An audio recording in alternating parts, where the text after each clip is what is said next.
কথা বলেন না কেন? আমার আল্লাহ বলেন ওয়ারাফা'না লাকা যিকরাক। আল্লাহ বলেন হাবিব, আমি আপনার আলোচনাকে বুলন্দ করেছি, সমুন্নত করেছি।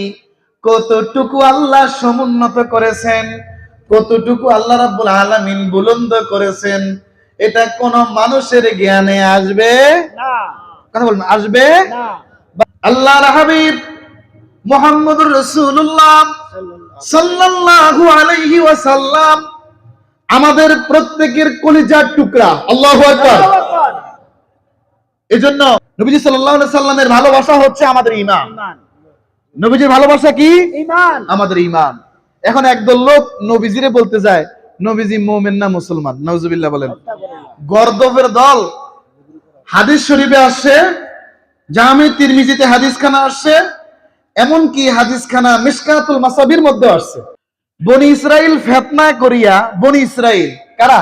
বনি ইসরাইল। ওই যে এতক্ষণ যাদের কথা শুনছেন, যে নবী মুসা আলাইহিস সালাম ওনার বংশধর উম্মতেরা, বনি ইসরাইলরা তাদের নবীকে নিয়ে ফিতনা কইরা ওরা 71 কিংবা 72 দলে বিভক্ত হয়েছে।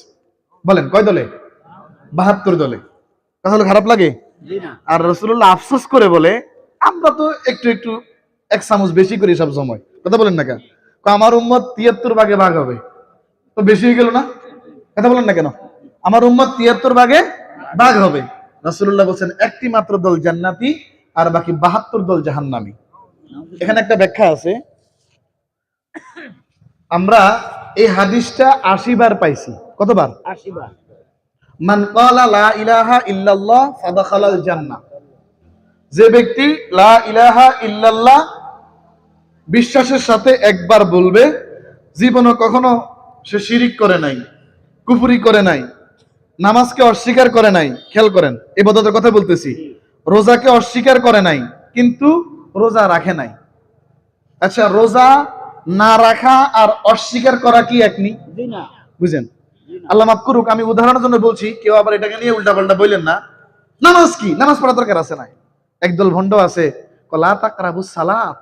কি কয়? কোরআন তো। আমরা কেমন হয়, এটা তো কোরআন। জি, তো অর্থ কি? তোমরা নামাজের নিকটবর্তী হইও না।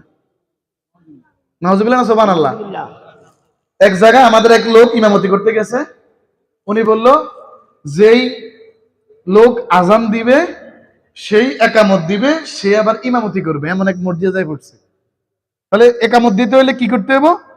প্রথম ইমামতির কাতারে খাড়াইতে হবে, খাড়াই একামতের কাতারে আসতে হবে। আর নইলে একামত দিয়া আবার ইমামতির কাতারে, অর্থাৎ সামনে সফে বা মেম্বারে যাইতে হবে। তো এটাও তাদের কথা হয়েছে, আপনারা নামাজ পড়েন না কেন? হুজুর রাখছি, হুজুর নামাজ পড়লে মসজিদ আবাদ হয়ে যাবে। আমরা দিল কাবার নামাজ পড়ি। কি কাবার নামাজ পড়ি? দিলে দিলে, মনে মনে। এটা সেজদা দেওয়া, এগুলো করা, এগুলো মুনাফিকের নামাজ। নাউজুবিল্লাহ বলেন। এই আয়াতটা কেন জানেননি? লা তাকরাবুস সালাতা ওয়া আনতুম সুকারা। নেশাগ্রস্ত অবস্থায় তোমরা নামাজের নিকটবর্তী হইও না। কথা কি বুঝছেননি? কি অবস্থায়? আর এমবি শয়তানগল অর্ধেক কার্ডি কয় কি লা তাকরাবুস সালাত, নামাজ না পড়ার সমস্যা, না পড়লে সমস্যা না, আল্লাহ নামাজ পড়তে কয় নাই। নাউজুবিল্লাহ কইবেন না? আল্লাহ কাছে আকিমুস সালাত, সালাত কায়েম করো। নিজে নামাজ পড়ো, অন্যকে নামাজের তাগিদ দাও। আল্লাহু আকবার বলেন। বাবা আমার গভীর মনোযোগ। আমার আল্লাহ বলেন হাবিব, আমি আপনার মর্যাদাকে, আমি আপনার জিকিরকে, আমি আপনার আলোচনাকে বুলন্দ করেছি ও আমার মনোহরপুরবাসী এবং আল্লাহর বান্দারা, দূর দূরান্ত থেকে আগত। গভীর মনোযোগ। রাসূলুল্লাহ সাল্লাল্লাহু আলাইহি ওয়াসাল্লামকে কেউ যদি অস্বীকার করে, সে ঈমানদার না বেঈমান? বেঈমান। রাসূলুল্লাহকে অস্বীকার করলো, বেঈমান। এবার বলেন রাসূলুল্লাহ নাম, রাসূলুল্লাহর আপনা একটা সুন্নাত, আপনা একটা সুন্নাতকে নিয়ে যে টিটকারি করলো, মস্কারি করলো, টিটকারিতে বুঝেন, টিটকারি করলো, মস্কারি করলো, ওই ব্যক্তি বেঈমান হয়ে গেল।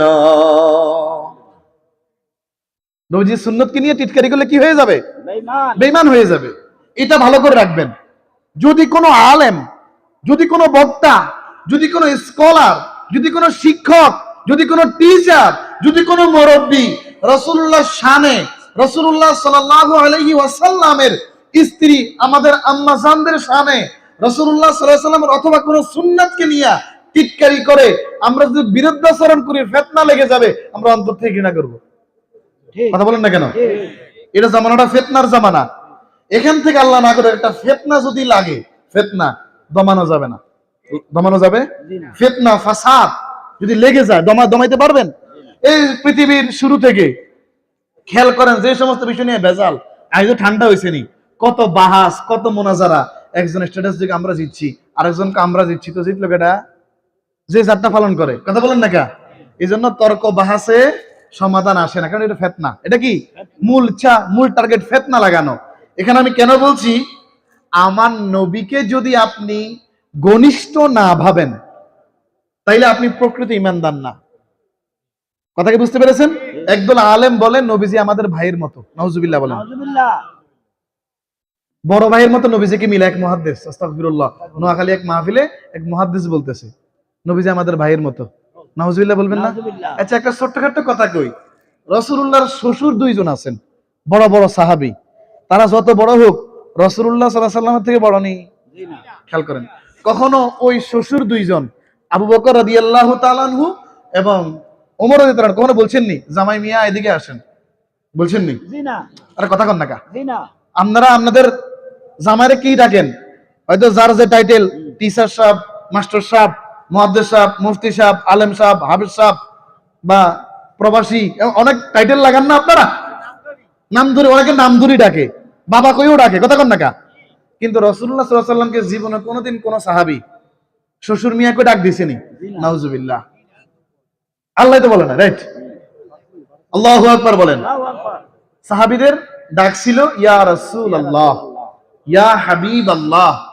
সম্মান দিয়ে নবী সাল্লাল্লাহু আলাইহি ওয়াসাল্লামের প্রত্যেক নাম উচ্চারণ করতে হবে। এজন্য আমি অনেক সময় ভূমিকার মধ্যে বলি সাইয়্যিদুল মুরসালিন, ইমামুল মুরসালিন, ইমামুল মুত্তাকিন, খাতামুন নবিয়্যিন, রাহমাতুল লিল আলামিন, শাফিউল মুজনিবিন, আনিসুল গারিবিন, মুরাদিল মুশতাকিন, শামসুল আরিফিন, সিরাজুস সালিকিন, সিরাজাম মুনীরা, ইয়াসিন, তাহা, মুজাম্মিল, মুদ্দাথির, সাইয়্যিদুনা নবিয়ুনা শাফিউনা মাওলানা মুহাম্মদ সাল্লাল্লাহু আলাইহি ওয়াসাল্লাম। নবীজির লকব, টাইটেল। আল্লাহু আকবার বলেন।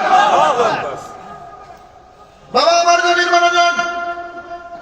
কুরআনুল কারীমের মধ্যে আমার আল্লাহ বলেন النبي أولى بالمؤمنين من أنفسهم وأزواجه أمهاتهم।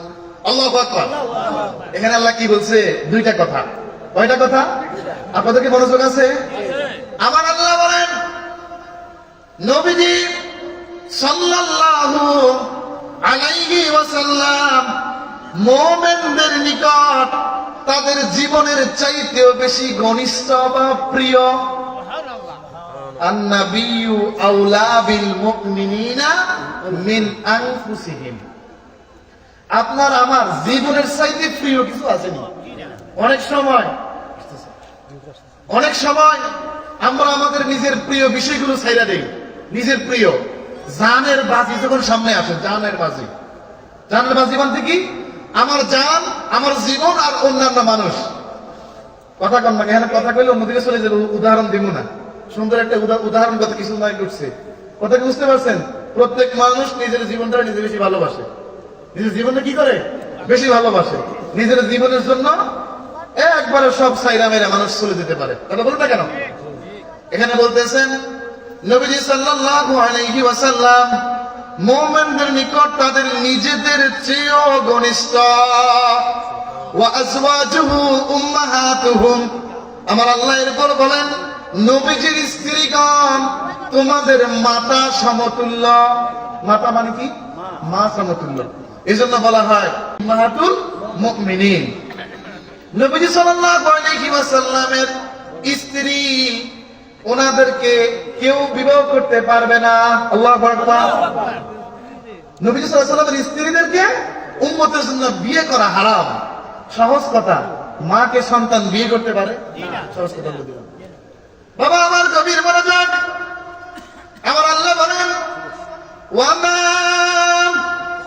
আরসালনাকা আরসালনাকা ইল্লা রাহমাতাল লিল আলামিন। আমার আল্লাহ রাব্বুল আলামিনের মূল বক্তব্য হলো, হাবিব আর কিছুই না, আমি আপনাকে তামাম আলামের জন্য রহমাতুল লিল আলামিন করে রহমত করে প্রেরণ করেছি। আল্লাহু আকবার, আল্লাহু আকবার। আল্লাহর নবী কাফিরের জন্য রহমত, আল্লাহর নবী ইহুদির জন্য রহমত, মাসের জন্য রহমত। আল্লাহ রাব্বুল আলামিনের সৃষ্টি মধ্যে যত মাখলুক আছে বা মাখলুকাত আছে, সকল মাখলুক এবং মাখলুকাতের জন্য রহমত হচ্ছেন মুহাম্মদুর রাসূলুল্লাহ। হুজুর, বিধর্মীরা যারা কাফের বেঈমান, এদের জন্য নবী কিভাবে রহমত? এত কষ্ট করে টুপি মাথায় দিলাম, এত কষ্ট করে পাগড়ি মাথায় দিলাম, এত কষ্ট করে পাঞ্জাবি পড়লাম, এত কষ্ট করে ঠান্ডার মধ্যে আমরা নামাজ আদায় করি, করেন না কেন? তাইলে এতরা? ও আল্লাহর বান্দা বান্দিরা, মন খারাপ কইরেন না। আমার নবী কাফেরদের জন্য রহমত, এটা ঠিক, কিন্তু দুনিয়াতে কোথায়? দুনিয়াতে। নারে তাকবীর, নারে তাকবীর, নারে রিসালাত। প্রধান মেহমানের আগমন, প্রধান মেহমানের আগমন, স্বাগতম। আলহামদুলিল্লাহ, ধন্যবাদ, মাশাআল্লাহ, মারহাবা।